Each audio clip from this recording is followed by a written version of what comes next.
नमस्कार, आप देख रहे हैं तीखी सच। मैं हूं आपके साथ संजीव चौधरी। अभी के शासन काल में आप कई ऐसे एग्जाम्पल देखे होंगे जिसमें कि रातों रात चुनाव आयुक्त और रातों रात हाई कोर्ट के जज बदल दिए जाते हैं और सीबीआई डायरेक्टर अचानक से इस्तीफ़ा दे देते हैं। ऐसे कई ऐसे बड़े बड़े पद के जो डायरेक्टर हैं वो अचानक से इस्तीफ़ा देके और अचानक से उनके पद पे कोई ना कोई आसीन हो जाता है। लेकिन सबसे अहम जो ज़रूरी खबर है, सुप्रीम कोर्ट का एक निर्णय आया था मार्च 2023 में। मार्च 2023 में सुप्रीम कोर्ट का ये कहना था कि चुनाव आयुक्त जो होते हैं उनको चुनावी प्रक्रिया करानी होती है, जो कि बेहद लोकतांत्रिक प्रक्रिया होनी चाहिए।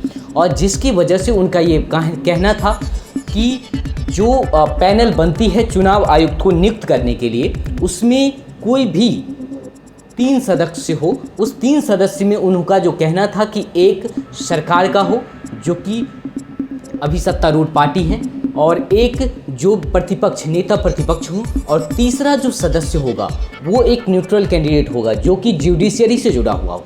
ये बेहद ही ज़्यादा रोचक और बहुत ही ज़्यादा उचित कदम था। लेकिन बात ये है कि ऐसा जैसे ही सुप्रीम कोर्ट का निर्णय आता है, इसके जस्ट 5 महीने के बाद सरकार एक डिसीजन लेके आती है, क्योंकि उनको ये पता है कि अगर कोई भी जुडिशरी का सदस्य होता है तो हो सकता है कि वो सरकार की बात ना माने और सरकार जिसको उस पद पे आसीन करना चाहती है वो पद पे आसीन ना हो पाए। काला कानून मैं इसलिए इसे कह रहा हूँ, इसको मैं जस्ट ब्रीफ कर देता हूँ, क्योंकि जो पैनल चुनाव आयुक्त को नियुक्त करती है उस पैनल का जो सदस्य बनने के लिए सरकार जिसको आगे लेके आती है, एक कानून संसद में लेके पहुँचती है, उस कानून के तहत उन सरकार का ये कहना होता है कि सरकार के तरफ से 2 कैंडिडेट होंगे और एक नेता प्रतिपक्ष होंगे। अर्थात ये कि सरकार के अगर जब 2 कैंडिडेट हो जाते हैं तो ऑटोमेटिकली उनका बहुमत हो जाता है। तब अगर नेता प्रतिपक्ष को रखे या ना रखे फर्क कुछ भी नहीं पड़ता है। तब तो सीधा सीधा ये कह देना चाहिए था कि एक लेटर हम निकाल देंगे और उसके तहत बहाली हो जाएगी।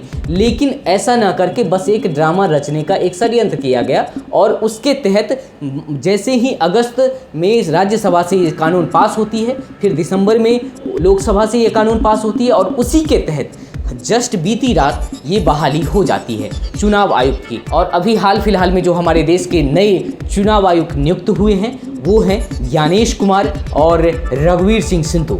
तो ये दोनों नाम ऐसे नाम हैं जो कि सिर्फ और सिर्फ सरकार चाहती है, ना कि विपक्ष चाहती है और ना ही जुडिशरी चाहती है। अर्थात इनका जो बहाली हुआ है वो कोई भी लोकतांत्रिक प्रक्रिया से नहीं हो पाया है। और ये बेहद ही ज़्यादा शर्म की बात है कि हमारे ही सरकार को अपने ही जुडिशरी पे ज़रा सा भी भरोसा नहीं है। उसी के कानून को धज्जियाँ उड़ाते हुए उसको कानून को पलटने के लिए अलग अलग षड्यंत्र के तरह अलग अलग कानून लेके आया जाता है।